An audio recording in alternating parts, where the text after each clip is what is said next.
그토록 미워했던 손녀까지 맡기고 떠난 망할 며느리가 꿈의 뱀을 목에 감고 절 향해 달려왔습니다. 입은 열렸지만 소리는 들리지 않았고 오직 두 눈만이 절박하게 무언가를 말하고 있었습니다. 처음엔 꿈이라 여겼습니다. 그저 원망이 만든 망령이라 생각했지요. 하지만 그날 새벽 제가 문득 일어나 향한 곳에서 정말 상상도 못할 일을 마주하게 되었습니다. 이야기 시작 전에 좋아요 버튼 꼭 눌러주시면 채널을 운영하는데 큰 힘이 됩니다. 그럼 이야기 시작하겠습니다. 세월이 참 빠르다는 생각이 듭니다. 벌써 68이 되었으니까요. 거울을 볼 때마다 깜짝 놀라곤 해요. 언제 이렇게 늙었나 싶어서요. 하지만 후회는 없습니다. 내 인생의 전부를 그 아이에게 쏟아부었으니까요. 남편이 떠난 건 아들이 5살 때였어요. 심장마비였죠. 갑작스럽게 쓰러져서 병원에 실려갔지만 결국 못 깨어났습니다. 장례식장에서 아들이 아빠를 부르며 울던 모습이 아직도 눈에 선해요. 아빠 왜 안 일어나? 아빠 깨워줘. 하면서 관을 두들기던 그 작은 손을 어떻게 잊을 수 있겠어요. 그때부터 내 인생은 오직 그 아이 하나뿐이었습니다. 새벽 5시에 일어나서 도시락 싸고 아침밥 차려주고 학교까지 배웅하는 게 일상이었어요. 밤늦게 학원에서 나오는 아이를 마중 나가는 것도 당연했고요. 감기라도 걸리면 온종일 아이 곁에 앉아서 이마에 찜질 수건을 갈아대곤 했습니다. 열이 내려갈 때까지 한숨도 못 자고 지켜봤어요. 아이가 친구 하나 사귀는 것도 마음이 졸였죠. 그 아이는 어떤 집 아이니? 부모님은 뭘 하시니? 하며 캐묻곤 했어요. 아들은 그럴 때마다 엄마는 왜 이래라며 부끄러워했지만 어쩔 수 없었어요. 내게는 그 아이밖에 없었으니까요. 대학 졸업하고 취업까지 무사히 마쳤을 때는 정말 하늘에 감사했습니다. 혼자 키운 아이가 이렇게 훌륭하게 자라주다니. 그런데 30이 넘어서자 아들이 말하더라고요. 엄마, 저 결혼하고 싶어요. 가슴이 철렁했어요. 언젠가는 올 일이라고 생각했지만 막상 그 순간이 오니까 받아들이기가 힘들더라고요. 그래도 아들이 행복하다면 이것도 다 겪어야 할 일이다 싶어서 만나보자고 했죠. 그런데 그 여자를 처음 봤을 때부터 마음에 들지 않았어요. 인사도 대충 하고 말수도 적고 미소도 없고 뭔가 차갑고 날카로운 느낌이었어요. 아들은 그런 내 표정을 눈치채고 있었지만 저는 감출 수가 없었습니다. 영서가, 근데 저 아이 좀 차가운 것 같지 않니? 엄마, 원래 내성적인 성격이에요. 알고 보면 좋은 사람이에요. 아들은 그 예비 며느리를 감싸기만 했어요. 하지만 어머니의 직감이라는 게 있잖아요. 뭔가 불길한 예감이 들었습니다. 결국 동네 점집까지 찾아갔어요. 궁합을 보러 말이에요. 할머니가 아들과 그 여자의 사주를 보더니 고개를 절레절레 흔들더라고요. 아이고, 이것 좀 봐. 이 여자가 남자를 잡아먹을 상이야. 물과 불이 만나는 격이라 상극이고 여자도 남자가 없는 살벌한 사주야. 이 결혼 절대 안 돼. 그 말을 듣고 집에 와서 아들에게 말했어요. 아들아, 이 결혼은 안 된다. 궁합이 너무 안 좋아. 엄마, 그런 거 믿으세요? 21세기에 무슨 궁합이에요. 이런 안 좋은 말을 듣고도 그런 여자한테 장가 보낼 수는 없어. 며칠 동안 크게 싸웠어요. 아들은 엄마가 너무 심하다. 제발 이해해달라며 울기까지 했어요. 그런 아들을 보니 마음이 아팠지만 그래도 안 된다는 생각밖에 안 들었어요. 하지만 결국 져야 했습니다. 아들이 집을 나가겠다고 하더라고요. 30년 가까이 키운 아들이 어느 모르는 여자 때문에 엄마를 버리겠다고 하니 마음이 무너져 내렸어요. 알았다. 하지만 나중에 후회해도 늦어. 그렇게 결혼을 허락했습니다. 자식 이기는 부모가 어디 있겠어요. 아들의 행복이 내 행복이라고 생각하며 마음을 달랬지만 가슴 한구석이 계속 무거웠어요. 결혼식 날 하얀 드레스를 입고 웃고 있는 며느리를 보면서도 여전히 마음이 편하지 않았습니다. 혹시 내가 틀린 걸까 하는 생각도 들었지만 이미 엎질러진 물이었죠. 그래도 아들이 행복해하는 모습을 보며 마음을 다독였어요. 어쩌면 내가 너무 예민했던 걸지도 몰라. 그런 희망을 품고 있었습니다. 하지만 정말이지 의외였습니다. 그토록 걱정했던 궁합, 그렇게 마음이 가지 않았던 며느리의 첫인상, 그 모든 괴로웠던 생각들이 다 무색할 만큼 아들과 며느리는 참 잘 지냈습니다. 정말 너무나도 잘 지냈어요. 특히 며느리는 제게 하나하나 성의를 보이려 애쓰는 게 느껴졌습니다. 명절이면 차례상 준비도 먼저 나서서 도와줬고, 제가 감기에 걸렸을 때는 미음에 대추를 넣어 정성껏 끓여 건네주었습니다. 여전히 말은 많지 않았지만 그 아이가 내민 죽 한 그릇엔 말보다 깊은 마음이 담겨 있었습니다. 어머니, 이거 몸에 좋다고 해서요. 가끔은 홍삼이나 비타민 같은 걸 사와서 제 손에 쥐어주곤 했습니다. 그럴 때면 마음이 참 이상했어요. 딱딱하게 닫아두었던 마음이 조금씩 아주 천천히 풀리는 느낌이었죠. 이 아이도 나름대로 애를 쓰고 있구나 하는 생각이 들더군요. 결혼한 지 2년쯤 되었을 무렵 아들에게서 전화가 왔습니다. 그날 그 아이 목소리 지금도 생생합니다. 엄마, 우리 애기 생겼어요. 전화기 너머로 들려오던 들뜬 목소리에 저도 덩달아 두 손을 모아 하늘을 봤습니다. 그리고 며칠 후 며느리를 마주했을 때 그 아이 얼굴에도 처음으로 생기가 도는 걸 느꼈어요. 입덧이 심한데도 묵묵히 참고 차에 앉을 땐 조심스레 배를 감싸며 허리를 조금도 꺾지 않으려는 모습이 기특하고 애틋했습니다. 어느 날은 조용히 제게 말하더군요. 어머니, 아들이었으면 좋겠어요. 남편 닮은 그런 아이요. 그 말에 제 마음 한구석이 저릿해졌습니다. 처음으로 그 아이가 우리 가족을 정말 사랑하고 있구나. 그게 느껴졌거든요. 하지만 태어난 건 딸이었습니다. 손녀, 지혜. 아들이 실망할까 걱정했는데 웬걸요? 훨씬 더 좋아했어요. 엄마, 딸이 아빠를 더 좋아한다잖아요. 진짜 예쁘지 않아요?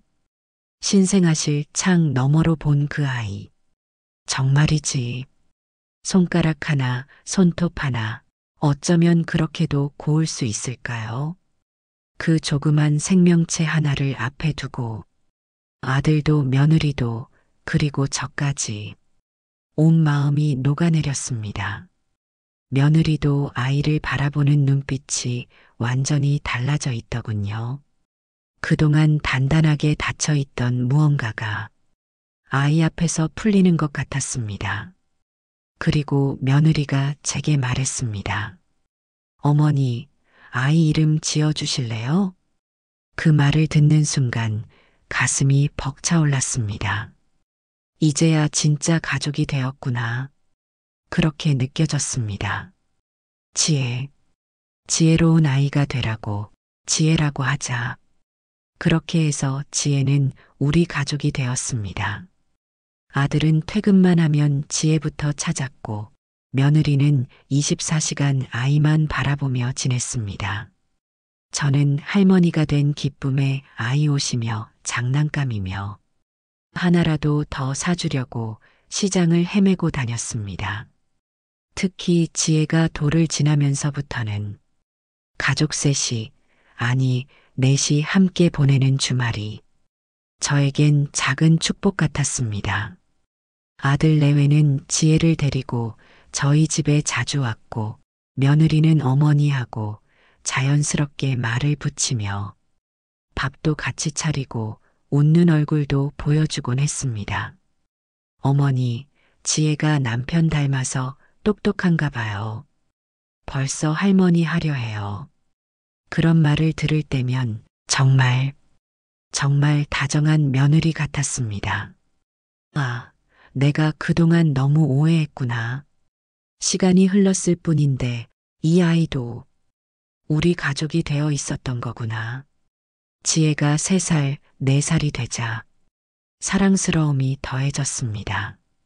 할머니만 보면 2팔 벌려 안기고 할머니 사랑해요 하며 입맞춤까지 해주는 그 아이를 품에 안고 있으면 세상 어떤 슬픔도 이겨낼 수 있을 것 같았습니다. 아들도 정말 좋은 아빠였습니다. 아이와 노는 모습을 보면 어릴 적 우리 모자지간의 시간들이 겹쳐졌고 그 기억들이 눈물겹도록 따뜻했습니다. 며느리도 예전과는 달리 표정이 많이 부드러워졌고 가족 사진을 찍을 때면 아주 자연스럽게 행복한 웃음을 지었습니다. 그때만 해도 정말 그때만 해도 믿었습니다. 이제야 우리 가족이 완성됐다고. 아들이 사랑한 사람은 분명 괜찮은 사람이라고. 내 오해였다고. 이제야 진심으로 받아들일 수 있겠다고. 그런데 행복은 참 짧더군요. 그날도 평범한 아침이었습니다. 가을 햇살이 따사롭고 지혜는 유치원에 간다고 손을 흔들던 날이었어요. 그런데 정오 무렵 며느리에게서 전화가 왔습니다. 목소리가 떨렸습니다. 어머니 병원 빨리 오세요. 영석 씨가 큰일 났어요. 아들의 이름을 듣자마자 심장이 내려앉는 것 같았습니다. 급히 택시를 타고 병원으로 향하며 계속 기도했습니다. 제발, 제발 아무 일 없게 해주세요. 우리 아들 제발 살아만 있게 해주세요. 하지만 병원에 도착했을 때 이미 늦었더군요. 즉사였습니다. 트럭과 정면 충돌이었습니다. 의사의 말이 머릿속에 구멍을 낸 것처럼 퍼졌습니다. 눈물도 안 나왔습니다.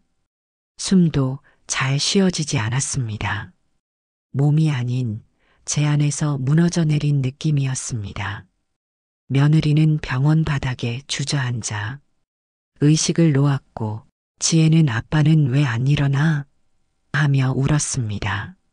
아들이 내 전부였던 아이가 그렇게 한순간에 이 세상에서 사라졌습니다. 그리고 그 후 더 충격적인 일이 벌어졌습니다. 장례를 치른 지 일주일도 채 안 되어 며느리가 짐을 싸기 시작한 겁니다. 어머니, 저 친정에 잠깐 다녀올게요. 지혜는 어머니가 좀 봐주시면 언제 올 건데? 조금만 정신 좀 차리고 나서 그렇게 며느리는 지혜를 제게 맡기고 아무 말 없이 떠났습니다. 며칠이면 오겠지 했습니다. 하지만 한 달이 지나고 2달이 지나도 전화 한 통 없었습니다. 지혜는 매일같이 물었습니다. 할머니, 엄마는 언제 와? 저는 애써 웃으며 말했죠. 곧 온단다. 조금만 더 기다려보자. 하지만 속은 타들어갔습니다. 미움이, 분노가 치밀었습니다. 남편이 죽었다고 해서 아이까지 버릴 수 있는 거냐고. 그 아이를 그토록 다정하게 안아주던 내가 어떻게 이렇게 뒤도 안 돌아보고 가버릴 수 있냐고. 그날 밤 지혜를 품에 안고 소리 없이 울었습니다. 이제 우리 둘밖에 없구나. 다시 처음처럼 나는 또 엄마가 되었습니다. 지혜를 안고 사는 삶은 외로웠지만 그 아이가 웃어주면 하루쯤은 견딜만 했습니다. 이젠 밥 먹을 때마다 할머니 앉아 하며 제 자리를 챙겨주고 유치원에서 돌아오면 그날 배운 동요를 앞에서 불러주기도 했어요.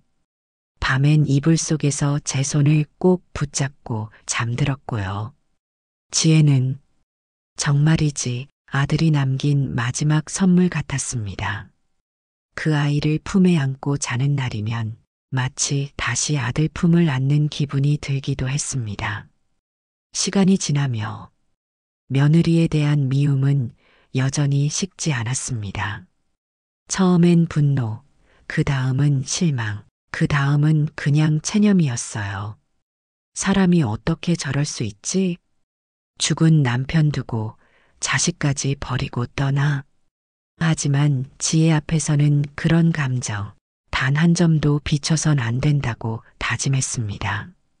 그 아이가 엄마 없는 티 안 나게, 주눅 들지 않게 자라게 하겠다고, 내가 끝까지 책임지겠다고 다짐했습니다. 지혜는 착한 아이였습니다. 늘 저를 먼저 챙기고 친구들과도 잘 지내고 무엇보다 절 참 사랑해줬습니다.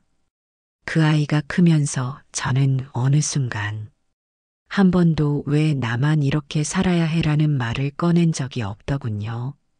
지혜가 있었으니까요. 그렇게 지혜는 고등학교를 졸업하고 지방 국립대에 합격해 대학생이 되었습니다. 대학교 입학하던 날 눈물이 핑 돌았죠.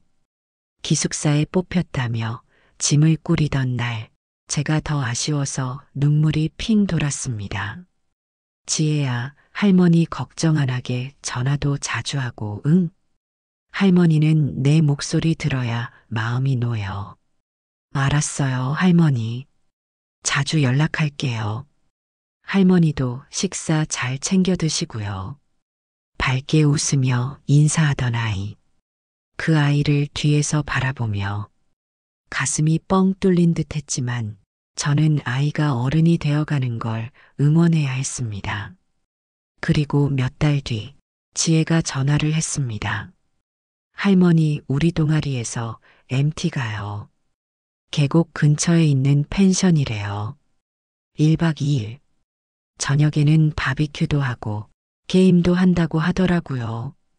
처음엔 잘 다녀와 하고 대답했는데 전화를 끊고 나니 마음이 이상하게 불편했습니다. 계곡 펜션 낯선 사람들, 낯선 남자들. 지혜는 아직 어려요. 겉으로는 어른처럼 웃지만 마음속에는 아직도 잠잘 때 할머니 손 찾는 아이인데 불안이 가슴속에 내려앉았습니다. 그래도 애써 다그쳤습니다. 요즘 아이들 다들 그렇게 논다고 하니 나도 한 발 물러서야지 싶었죠. 그날 밤 지혜는 저녁 즈음 전화가 왔습니다. 할머니 잘 도착했어요. 생각보다 더 산속이에요. 공기도 좋고 계곡물도 졸졸 흐르고 분위기 좋아요. 뒤에선 친구들 웃는 소리도 들리고 지혜 목소리도 밝았습니다. 잘 놀다 오렴. 너무 늦게까지 놀지 말고. 내 걱정 마세요. 할머니. 하지만 그날 밤은 어딘가 이상했습니다. 눈은 감았는데 잠은 오지 않았고 몸은 누워 있었지만 머리가 아팠습니다. 겨우 눈을 감은 시간이 밤 11시쯤이었을까요? 아득해지는가 싶더니 어디인지 모를 희뿌연 안개 속이 펼쳐졌습니다. 그리고 그 안에서 무언가 꿈틀거리는 기척이 느껴졌습니다. 스르륵, 스륵, 풀잎이 바스락거리는 소리, 젖은 살갗 위로 차가운 비늘이 스치듯 어디선가 기다란 그림자가 움직였습니다. 그 순간 사방이 스산해졌습니다. 귀뚜라미 울음마저 멎은 듯 모든 것이 조용해졌고 그 안에서 한 여인이 나타났습니다. 멀리서 걸어오던 그림자, 걸음마다 축축한 소리가 섞여 있었습니다. 머리는 젖어 축 늘어져 있었고 발목엔 낡은 천 조각이 피처럼 감겨 있었습니다. 처음엔 누군지 몰랐습니다. 하지만 가까워질수록 그 눈동자 속에서 익숙한 고통이 번져나왔습니다. 며느리였습니다. 하지만 예전의 모습이 아니었습니다. 살이 빠지고 얼굴은 흑빛이었고 입술은 갈라지고 눈빛은 뱀처럼 가늘고 깊었습니다. 그녀는 아무 말 없이 다가와 제 앞에 멈췄습니다. 그리고는 몸을 숙여 제 귀에 자신의 입술에 가져다 댔습니다. 그녀는 입을 열었습니다. 바람처럼, 속삭임처럼, 늦지 마요. 늦으면. 그 순간 갑자기 아주 큰 소리로 내 귀에 말했습니다. 일어나. 아! 그렇게 말하는 며느리의 목을 검은 뱀이 조이고 있었고 저는 비명을 지르며 일어났습니다. 숨이 거칠게 몰아쳤고 옷은 땀에 젖어 있었으며 심장은 꺼내놓은 듯 뛰고 있었습니다. 꿈이었지만 너무 생생했습니다. 며느리의 절규하는 목소리가 떠나질 않았습니다. 무엇보다 그 불안한 기분이 꿈에서 깨어난 후에도 계속 남아 있었어요. 잠시 망설이다가 지혜에게 전화를 걸어봤어요. 하지만 받지 않았습니다. 한 번 더 걸어봐도 마찬가지였어요. 새벽이니까 자고 있을 거라고 생각했지만 꿈 때문에 너무 불안했어요. 결국 견딜 수 없어서 지혜가 간 펜션 주소를 적어둔 메모를 찾아서 택시를 불렀습니다. 기사님, 여기로 가주세요. 빨리요. 여기 꽤 멀어요. 1시간은 걸릴 것 같은데. 괜찮아요. 빨리 가주세요. 택시 안에서도 계속 지혜에게 전화를 걸어봤지만 받지 않았어요. 문자도 보내봤어요. 지혜야, 할머니다. 전화 좀 받아라. 하지만 답장은 없었습니다.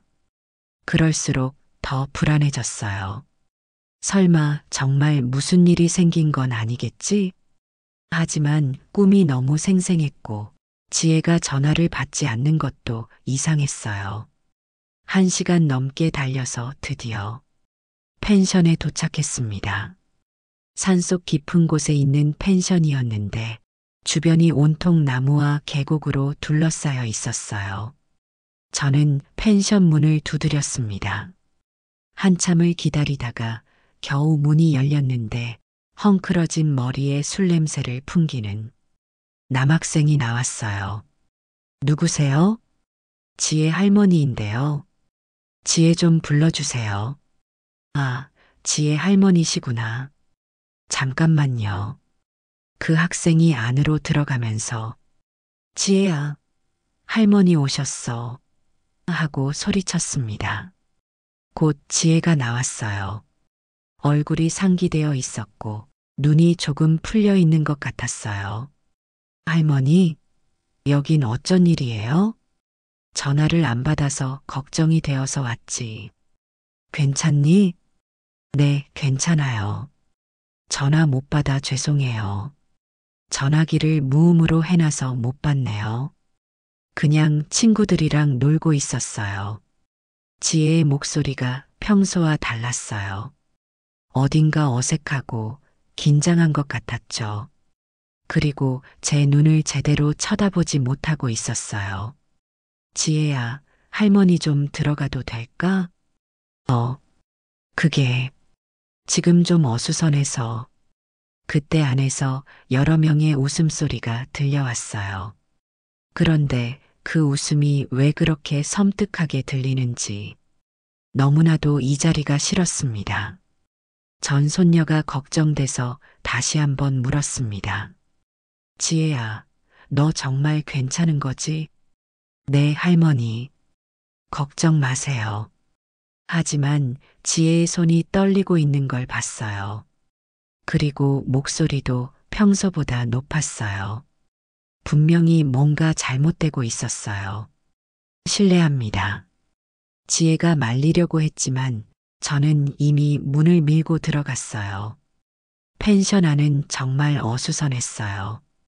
빈 술병들이 여기저기 굴러다니고 담배 냄새와 술 냄새가 진동했어요. 거실에는 대학생들이 10명 정도 앉아 있었는데 분위기가 이상했어요. 특히 선배라고 보이는 남학생 몇 명이 저를 보면서 비웃는 표정을 지었어요. 이야, 정말 할머니가 오셨네. 지혜야, 너 너무 과보호 받는 거 아니냐? 할머니, 지혜는 괜찮으니까 그냥 가세요. 너무 이러셔도 보기 안 좋아요. 모처럼 MT 왔는데 선배들의 말투가 무례했어요. 하지만 더 이상한 건 지혜였어요. 평소 같으면 그런 말을 들었을 때 저를 감싸주곤 했는데 그날은 그냥 고개를 숙이고 있었어요. 저는 잠시 지혜와 따로 이야기를 하고 싶어 이곳저곳 둘러보고 있었는데 그러다 부엌을 지나가게 되었고 그때 이상한 걸 발견하게 되었습니다. 싱크대 옆에 술잔이 하나 놓여 있었는데 그 근처에 작은 약병 조각이 떨어져 있었어요.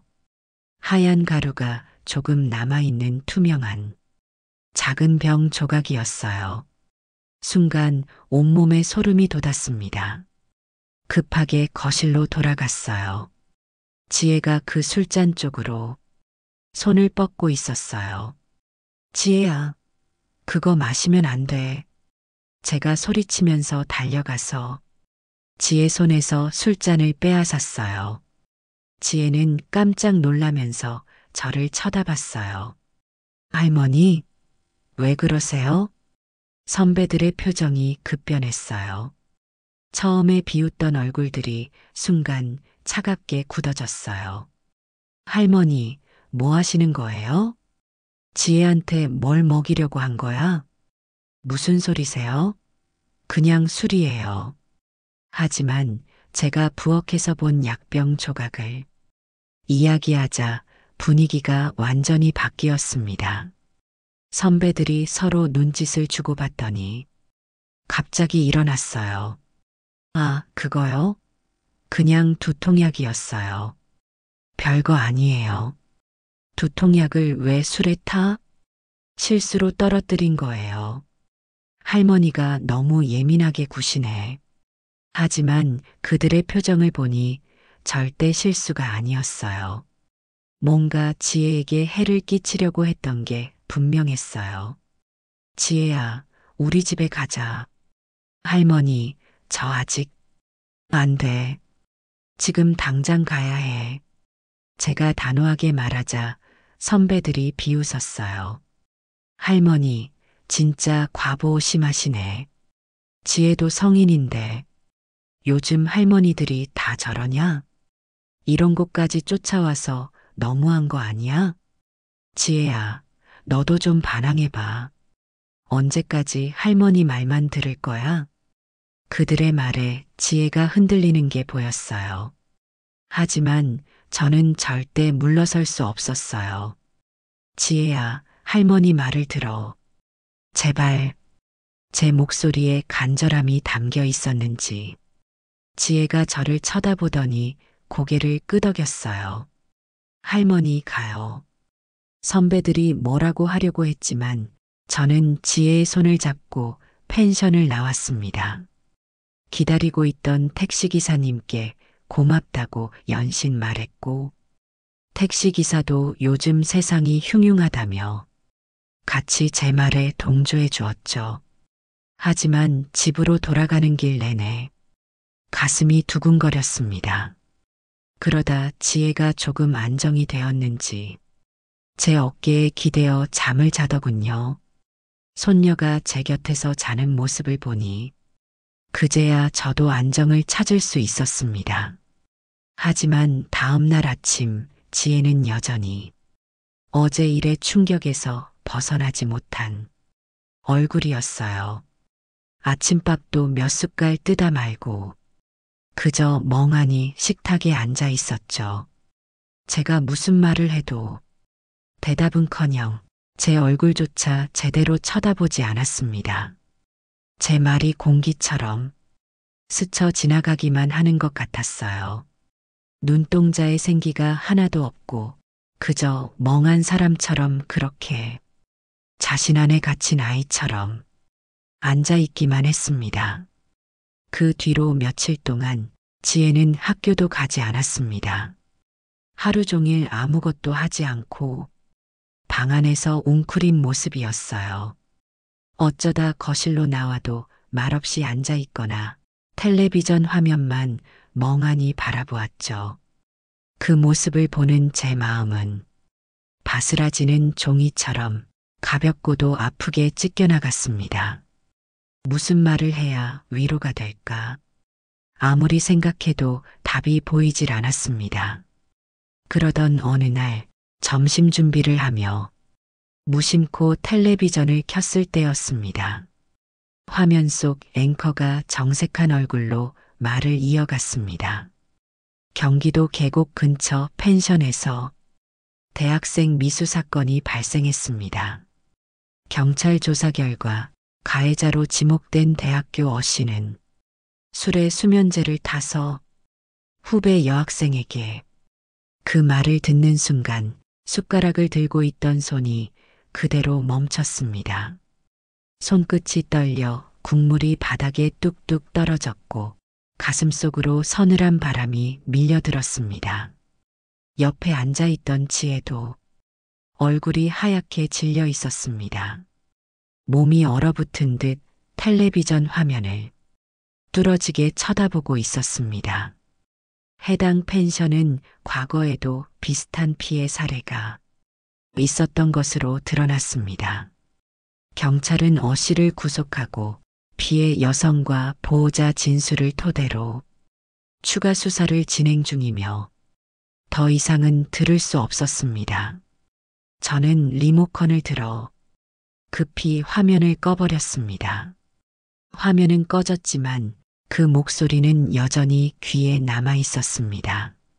수면제, 후배 여학생, 미수 사건, 같은 펜션, 그날 밤, 그 불안한 기운, 그게 정말 지혜였을 수도 있었다는 사실이 온몸을 얼어붙게 만들었습니다. 할머니, 지혜가 조용히 제게 다가오더니 말도 없이 두 팔을 벌려 제 품에 와락 안겼습니다. 그 아이의 몸이 부르르 떨리고 있었어요.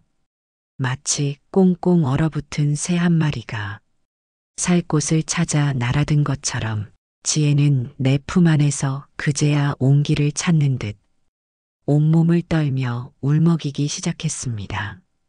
할머니죠.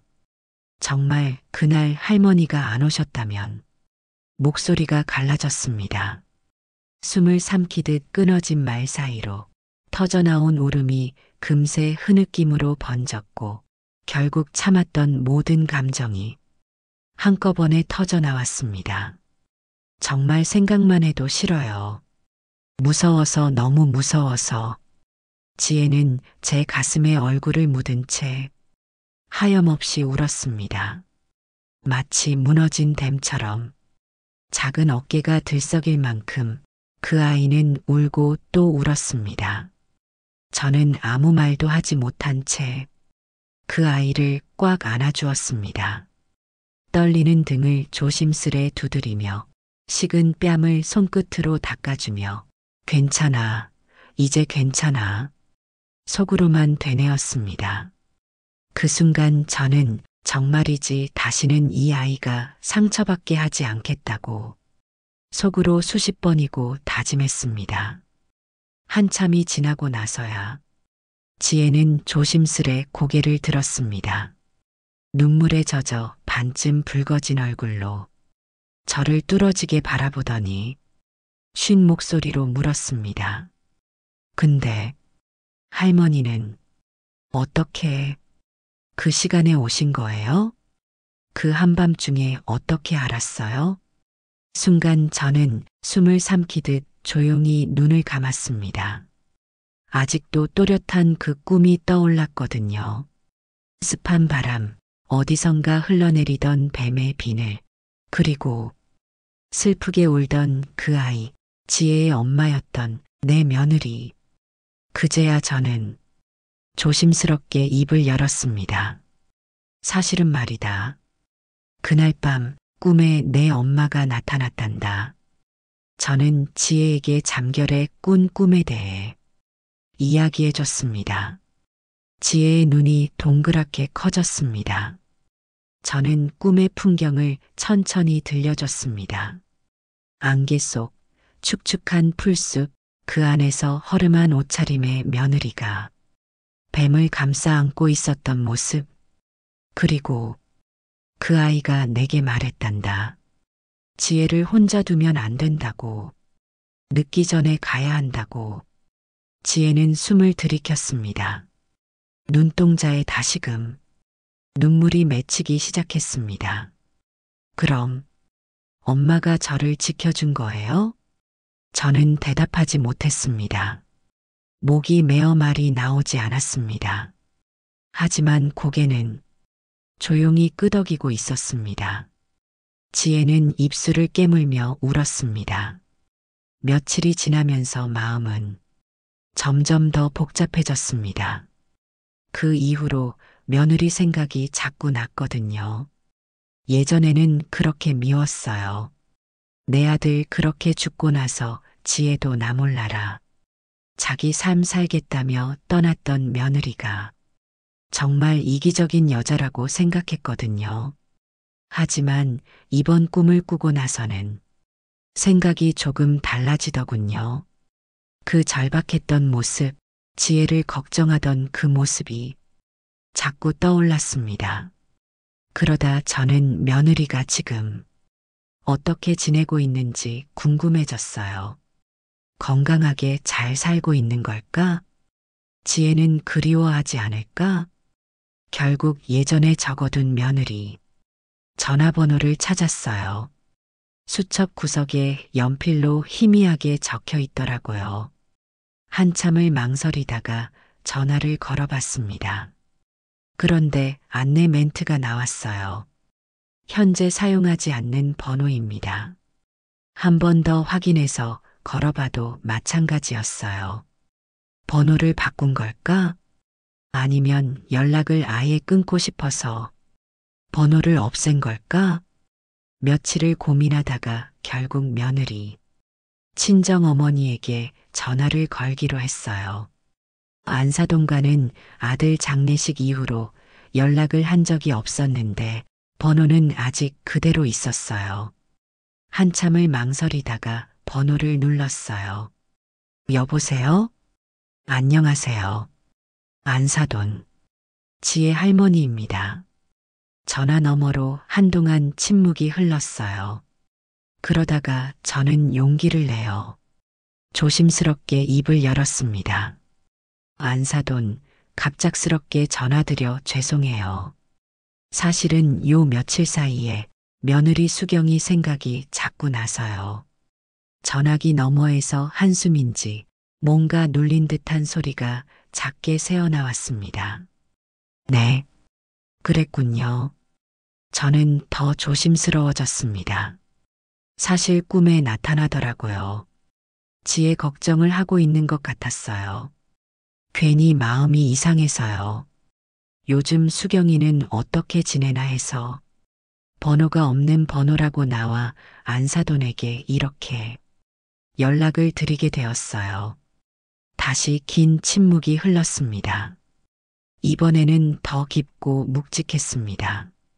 저는 혹시 내가 너무 갑작스럽게 괜한 말 꺼낸 건 아닐까 불안해졌습니다. 그런데 그 끝에서 조용히 말문을 연 안사돈의 목소리는 어딘가 짙은 그늘이 드리워진 느낌이었습니다. 혹시 괜찮으시면 얼굴 한번 뵐 수 있을까요? 전화로는 말씀드리기 좀 그래서요. 그 말에 저는 반가움도 있었지만 어딘가 쓸쓸함도 느껴졌습니다. 네, 저도 만나 뵙고 싶었어요. 다음 날 오후 우리는 동네 오래된 찻집에서 만나기로 했습니다. 예전에 함께 김장 끝내고 들러 생강차 한 잔 마시던 곳이었죠. 하지만 오늘은 그 시절처럼 웃으며 들어설 수 없었습니다. 찻집 문을 열고 들어섰을 때 먼저 와 있던 안사돈이 고개를 들었습니다. 그 순간 제 입에서는 저도 모르게 작은 탄식이 흘러나왔습니다. 예전보다 훨씬 많이 늙어 보였거든요. 머리는 희끗희끗해졌고 턱선은 예전보다 한참 더 앙상했습니다. 그 얼굴엔 무슨 말이든 쉽게 꺼낼 수 없는 깊고 묵직한 시간이 내려앉아 있었어요. 안사돈. 저는 조심스럽게 인사를 건넸고 우리는 서로 마주 앉았습니다. 그 자리가 참 낯설었습니다. 15년 만의 만남.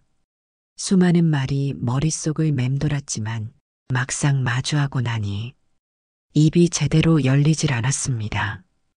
뜨거운 찻잔을 손에 쥐고 저는 더듬듯 말을 꺼냈습니다. 그동안 어떻게 지내셨어요? 안사돈은 눈을 깔며 찻잔을 조심스럽게 만지작거렸습니다.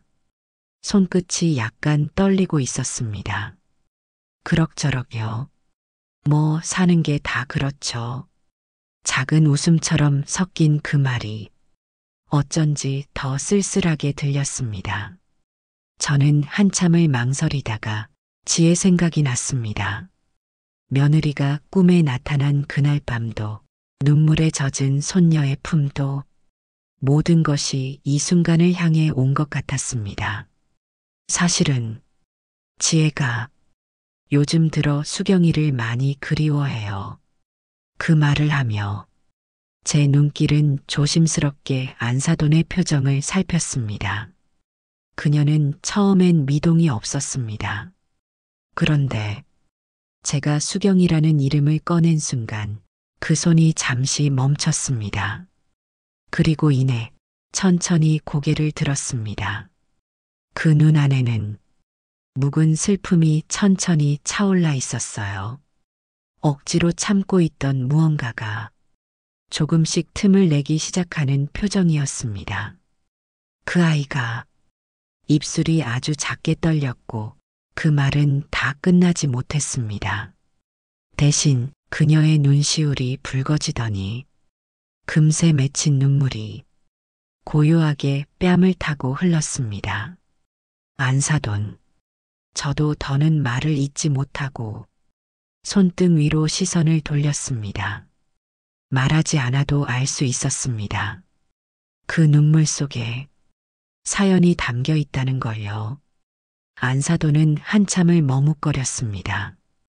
떨리는 손으로 찻잔을 붙들고 있던 그 손이 문득 조용히 내려졌습니다. 그리고 아주 조심스럽게 그녀의 입술이 열렸습니다. 우리 딸 수경이는 암이었어요. 그 말이 떨어지는 순간 세상이 잠깐 멈춘 것 같았습니다. 제가 의자에 제대로 앉아 있는지도 모르겠더군요.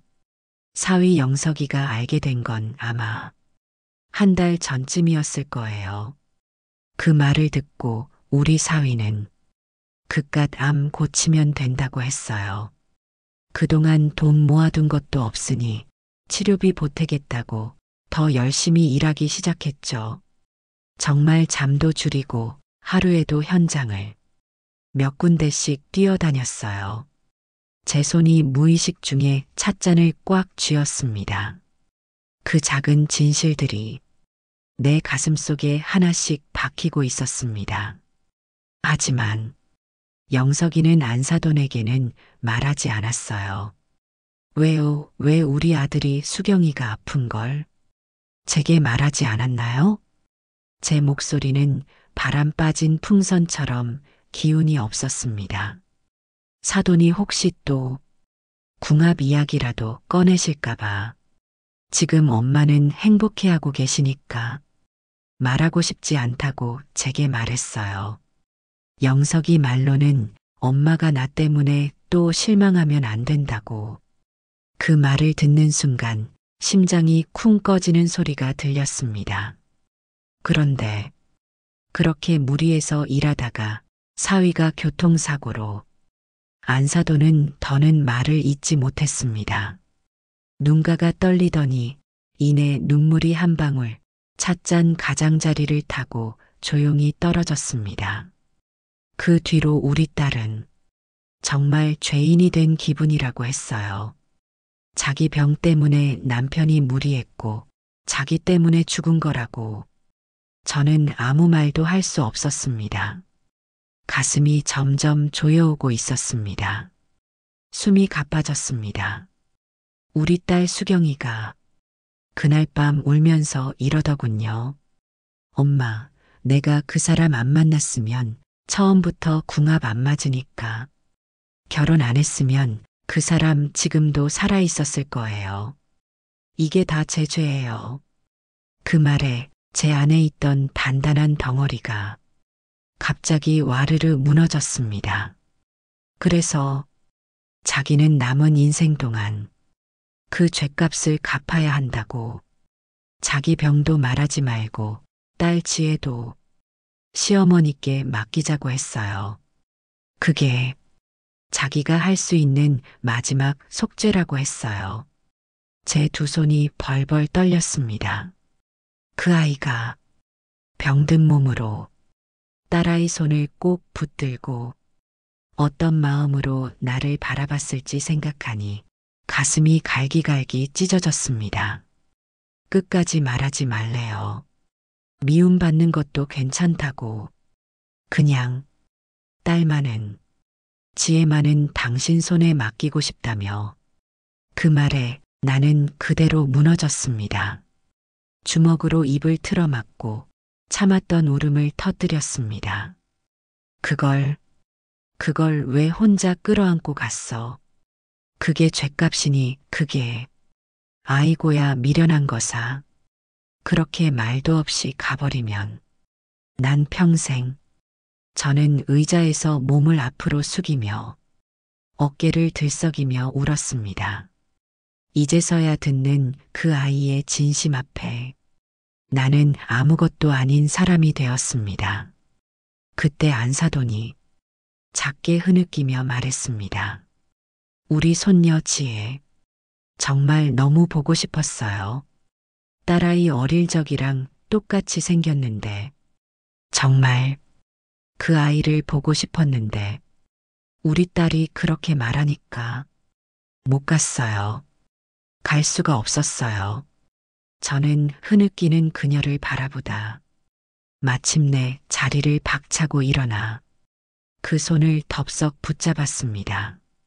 그래도 그렇지. 안사돈, 며느리 마지막 가는 날 나한텐 말씀을 하셨어야죠. 그런 걸 어떻게 숨깁니까? 그걸 우리 둘은 그 낡은 찻집에서 서로 부둥켜 안고 오래도록 울었습니다. 창밖에는 해가 기울고 있었고 식은 차는 더는 마시지 못한 채 장가에 남은 채로 식어가고 있었습니다. 그리고 그날 우리는 비로소 서로의 상처를 처음으로 꺼내놓고 진심으로 껴안았습니다. 안사돈과 저는 그날 이후 가끔 서로 전화를 주고받으며 안부를 묻는 사이가 되었습니다. 어쩌다 시장에서 반찬을 조금 더 만들면 나눠주기도 하고 몸살 기운이 있다는 말엔 다음 날 새벽에 죽을 끓여 들고 오기도 했죠. 처음엔 우리 둘 다 말 못할 상처를 끌어안고 조심조심 대했지만 시간이 지나자 서로의 슬픔이 닮았다는 걸 알게 되었어요. 수경이, 우리 며느리, 정말 멋진 사람이었어요. 그 말을 꺼내는 데에 10년이 넘게 걸렸다는 사실이 가슴을 아리게 했지만 이제라도 말할 수 있어 다행이라는 생각이 들었습니다. 그 즈음 지혜에게도 조심스레 이야기를 꺼냈습니다. 지혜야, 외할머니 한번 만나볼래? 지혜는 잠시 멍하더니 고개를 끄덕였고 그날 오후 우리는 안사돈 집으로 향했죠. 문을 열자 안사돈은 순간 울컥한 듯 얼굴을 감췄습니다. 지혜는 한참 머뭇거리다가 조용히 할머니 하고 부르더니 조심스레 안사돈의 손을 잡았어요. 지혜야, 미안해. 너무 보고 싶었는데 그동안 가지 못해서 정말 미안해. 그 말에 지혜는 조용히 고개를 저으며 안사돈을 꼭 안아주었습니다. 그 순간 아무도 먼저 다가가지 않았지만 세 사람의 손이 자연스럽게 하나로 모였습니다. 그날 안사돈은 작은 보자기 하나를 꺼내 지혜에게 건넸습니다. 이건 엄마가 남긴 일기장이야. 지혜는 손으로 보자기를 풀며 가슴에 꼭 껴안았습니다. 그리곤 지혜는 그 일기장을 조심히 펼쳐보더군요. 한 장, 또 한 장 조심스럽게 넘기며 얼굴이 점점 울음으로 젖어갔습니다. 지혜야, 엄마는 너를 너무나 사랑해. 하지만 너를 지키기 위해 이렇게 떠날 수밖에 없었어. 엄마가 미움받아도 괜찮아. 하지만 너만은 따뜻한 품에 남아 있어야 해. 지혜는 그 일기장을 읽고 나서 제 손을 꼭 잡더니 말했습니다. 할머니들, 이젠 저도 엄마처럼 누군가를 지켜주는 사람이 될게요.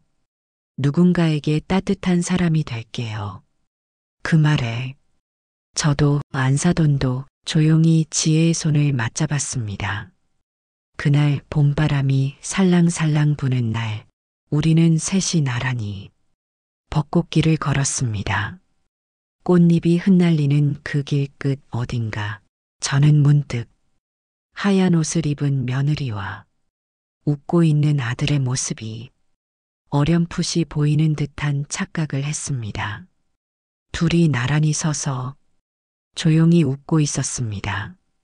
내가 몰랐던 그 시절의 마음을 이제서야 다 안다는 듯이 나는 그제야 마음을 놓았습니다. 미움도 사랑도 결국은 잊지 못한 마음이었음을 나는 이제야 압니다. 내가 그렇게 고집했던 궁합이라는 것도 결국은 두 사람이 서로를 아끼는 진심 앞에선 아무런 힘도 없다는 것을 나는 이제 어리석었던 지난 내 고집을 조용히 놓아줍니다. 하늘의 두 사람, 그리고 이 땅 위에 우리 셋이 비로소 다시 가족이라는 이름으로 연결된 날이었습니다. 오늘의 이야기가 마음에 와 닿았다면 구독과 좋아요 꼭 부탁드립니다. 건강이 최고입니다. 한 자세로 가만히 듣지 마시고 꼭 스트레칭 한 번씩 해주세요. 또 다른 이야기로 찾아뵙겠습니다. 감사합니다.